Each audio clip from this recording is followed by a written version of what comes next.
Hi, and welcome to Perfect Imperfections by Dior. If this is your first time here, welcome. Hi, how are you? If you are returning, hi, nice to see you again. So anyways, today we are traveling to India. No, we're not.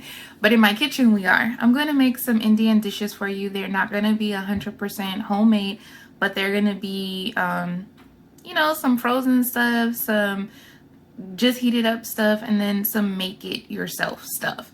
Okay, so let's get started. All right, a few things we're going to use is some frozen naan. We're going to use this Indian mattress lentils, fried fish. So this is just seasoning. We are going to make our fish. Y'all see that banana back there? What can I do with it? You already know. And then I have these frozen samosas that I'm going to try. I have not tried this brand specifically, but we're going to give it a shot. Here we have some trout that is sitting in lemon hot water just to firm it up and clean it. I have thoroughly cleaned it. Now, these are really small pieces. You definitely could use bigger pieces, but this one is small. I've preheated my oven to 350 degrees. I do have some oil in this pan right here that is already hot from the sounds of it. And then this pan I'm going to use for the fish. So I'm just going to drizzle some oil. You can use vegetable or olive oil. I'm using vegetable. You don't want this to stick, so you better make sure it's coated very well, okay? So I'm just going to lay my fish here and then open the seasoning and put it in.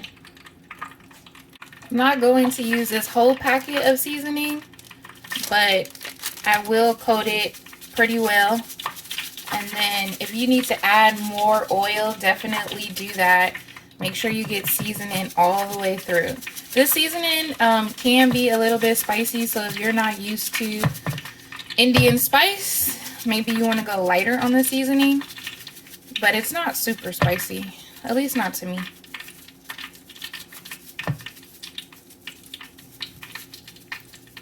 Make sure you season both sides. So I did just flip this over, and you see there's oil on here, and we're just going to coat this side. And then once we're done with this, I'm going to cover it, and then we'll put it in the oven. Alright, so our fish is covered, but not in the oven yet. We're going to open up these samosas and see what everything looks like. Because it says you can fry it or you can bake it. I'm going to try both ways. So when I open it, it looks like this, and then it has the chutney. So we'll just put that aside. And these are pretty good size. So I'm impressed by the size at least. And it says to cook them in the oven on 350 degrees, I think for about 15-20 minutes. So we're going to put the fish in at the same time, okay? And we'll just put these on here. How many do I want to fry and how many do I want? We can do half and half. We got a little bit of time. So we'll bake 4 and then we'll fry 4 because there's 8 in the box. While our fish and our samosas are in the oven, I am going to make some rice. I'm going to use a rice cooker. I don't think I need to show you that, but if you do need me to show you how to use a rice cooker, go ahead and comment below and like the video, and then I will make a video about using the rice cooker. But for this specific video, I'm not going to do that. Usually I would use basmati rice, but I thought I had some and I'm actually out. So I'm just using whatever rice that I have available. I would highly suggest using basmati rice when making Indian food though.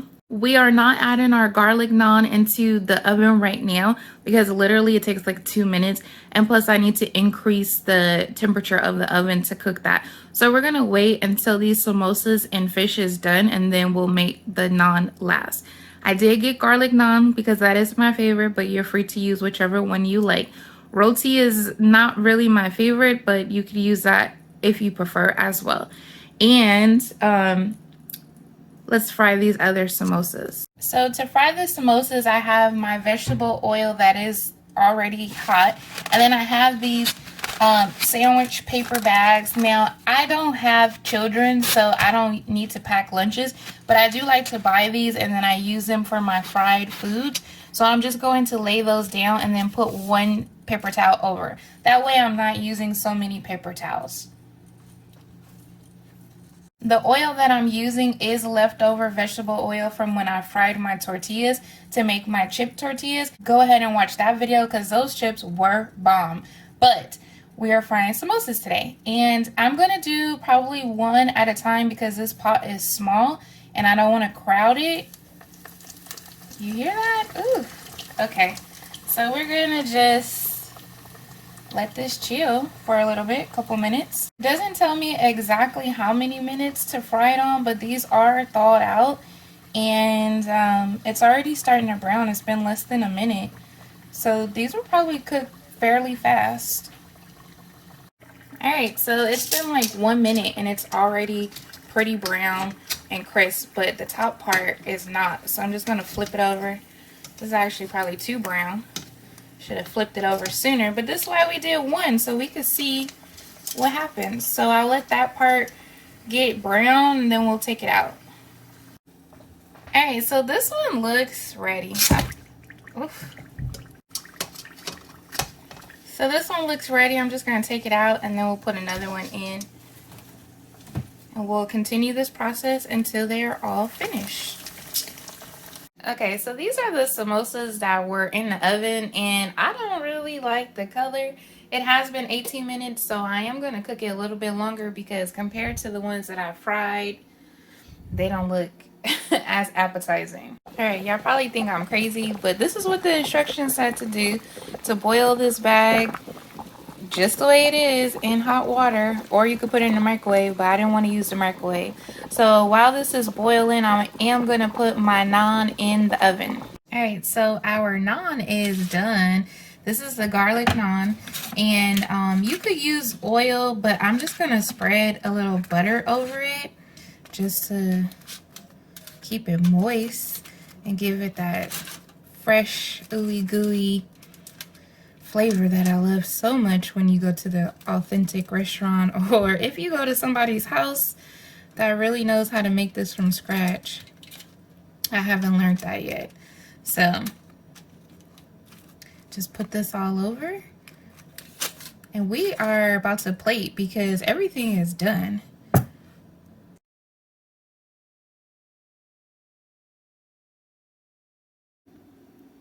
I made your plate. You ready to eat? Yeah. This looks so good. Smells so good. I'm gonna include a photo. This was so easy to make and affordable. So if you haven't subscribed yet, make sure you subscribe. Make sure you like and share this video because I have more tips and tricks and everything for you, DIYs, cooking, and more. Now I did add some fresh tomato and red onion. That's my preference, and it's, you know, common for Indian dishes. I didn't make any yogurt, but I don't need that for this. This is the lentils and rice.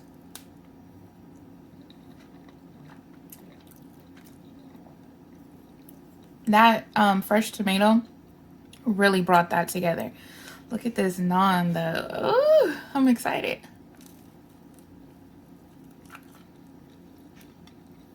Delicious. Now,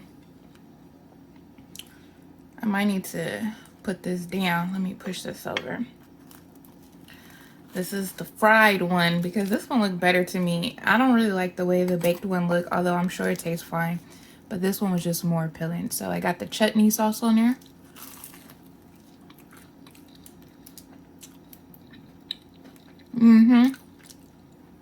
I approve of this. And then we're gonna go for the fish. Look at those bones sticking out. I don't eat bones, even though they're small. And some people are like, just eat it. And I'm like, nope. I'm not doing it. I don't really eat the skin either. I know that's a waste, but here's some fish.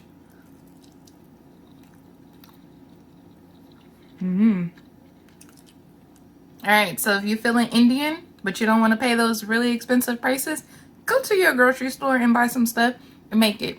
Now, I did get my seasoning from my local Indian market, but you probably can find it at any supermarket that sells international seasonings or international food. Go ahead and like, share this video, subscribe, and hit notifications so you always know when I upload a new video.